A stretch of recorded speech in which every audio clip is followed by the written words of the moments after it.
수필을 쓰고 싶으신 여러분들을 위해서 여세주 작가의 조언을 바탕으로 작가가 되는 길, 그 핵심만 딱 짚어드릴게요. 자, 한번 시작해볼까요? 어느 날 문득 그런 생각 들 때 있잖아요. 아, 나도 내 이야기를 글로 한번 써볼까? 바로 그 마음, 모든 건 바로 그 작은 생각의 씨앗에서부터 시작되는 거죠. 근데 꼭 그런 마음이 들면 뒤따라오는 의심이 있죠. 이거 너무 속물적인 생각인가? 그냥 남들한테 자랑하고 싶어서 그런 거 아닐까? 하고요. 이런 자기 의심, 이거 정말 많은 분들이 겪는 아주 자연스러운 과정이에요. 하지만 있잖아요. 바로 그 마음이 글쓰기를 위한 가장 강력한 힘이 될 수 있습니다. 자, 그래서 첫 번째 핵심은요. 여러분의 그 욕망을 있는 그대로 인정하는 것에서부터 시작합니다. 열세주 작가는 이걸 천박한 욕심이 아니라 건강함이라고 표현해요.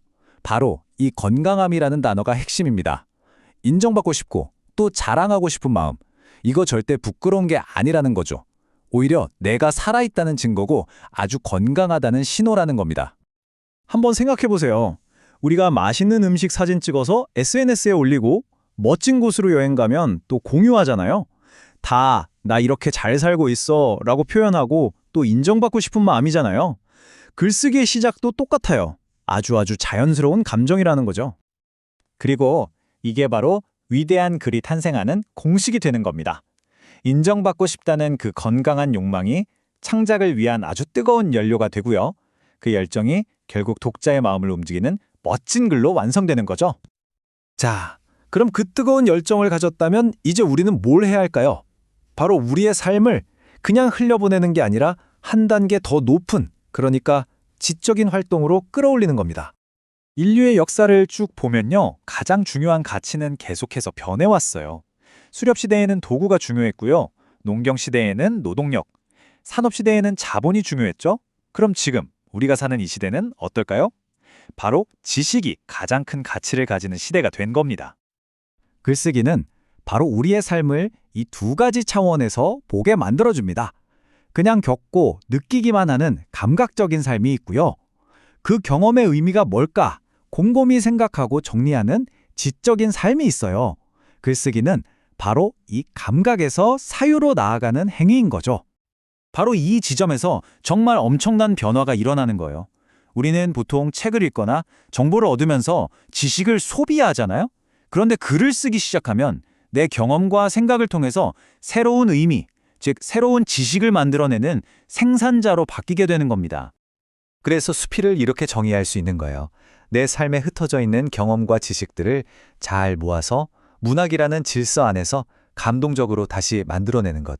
이게 바로 우리가 하려는 작업의 본질입니다. 자, 그럼 지식 생산자가 되기 위해서 우리에게 가장 필요한 도구는 뭘까요? 바로 세상을 남들과는 좀 다르게 바라보는 두 개의 눈, 바로 관찰력과 통찰력입니다. 관찰은요, 우리의 오감을 사용해서 세상의 겉모습을 아주 자세하게 살펴보는 능력이에요. 반면에 통찰은 생각의 힘으로 그 표면 너머에 있는 본질까지 꿰뚫어보는 능력이죠. 자, 그럼 간단한 텍스트 한번 해볼까요? 이 그림 한번 보세요. 뭐가 가장 먼저 눈에 들어오세요? 어떤 분은 하얀 꽃병을 보셨을 거고 또 어떤 분은 마주보는 두 사람의 얼굴을 보셨을 거예요. 시선을 어디에 두느냐에 따라서 완전히 다르게 보이죠? 만약에 이 두 가지를 다 찾아내셨다면 사물의 여러 면을 볼 줄 아는 아주 좋은 관찰력을 가지신 겁니다. 자, 그럼 다음 문제입니다. 이번엔 통찰력이 필요해요. 지금 이 버스 왼쪽으로 가고 있을까요? 아니면 오른쪽으로 가고 있을까요? 한번 잠시 생각해 보세요. 정답은 바로 왼쪽입니다. 왜냐고요? 그림을 자세히 보면 버스 문이 안 보이잖아요. 우리나라 버스는 문이 당연히 오른쪽에 달려 있죠. 그러니까 보이지 않는 문을 생각해내서 버스가 왼쪽으로 가고 있다는 걸 알아채는 것. 이게 바로 통찰력입니다. 자, 이렇게 관찰하고 통찰하는 능력까지 갖췄다면 이제 마지막으로 가장 중요한 작가로서의 마음가짐에 대해 이야기해 볼게요. 글쓰기를 그냥 취미로 생각하는 것과 작가의 업으로 삼는 건 정말 큰 차이가 있어요. 취미라면 안 써도 마음이 편하죠. 하지만 진짜 작가의 길을 걷겠다고 마음먹으면 오히려 글을 쓰지 않을 때 불안해집니다. 글쓰기가 이미 내 삶의 일부가 되어버렸기 때문이죠. 원문에서는 어떤 선배가 근로기준법처럼 하루 8시간은 공부해야 한다고 말했다는 이야기가 나와요. 글쓰기도 마찬가지라는 거죠. 마치 직업처럼 일처럼 진지하게 시간과 노력을 쏟아붓겠다는 그런 각오가 필요하다는 뜻입니다. 근데 여기서 정말 흥미로운 역설이 하나 나와요. 글 쓰는 게 너무 두렵고 내 능력이 한심하게 느껴지고 화연화면 앞에서 막막해지는 그 모든 고통스러운 감정들 있잖아요. 그게 실패의 신호가 아니라는 거예요. 오히려 당신이 진짜 작가의 의식을 갖게 되었다는 증거라는 거죠. 그리고 이게 바로 작가를 정의하는 궁극적인 문장입니다. 글을 쓰는 과정은 너무나 고통스럽지만 그 고통을 겪는 게 차라리 글을 쓰지 않아서 느끼는 공허함과 불안함보다 낫다고 느끼는 사람. 바로 그 사람이 작가입니다. 마지막으로 정말 실용적인 조언 하나 드릴게요. 글쓰기, 그거 정말 지독하게 외로운 작업이거든요. 하지만 그 길을 함께 걸어갈 동료, 그러니까 문우를 만드세요. 서로 힘이 되어주면서 훨씬 더 멀리 그리고 꾸준히 갈 수 있을 겁니다.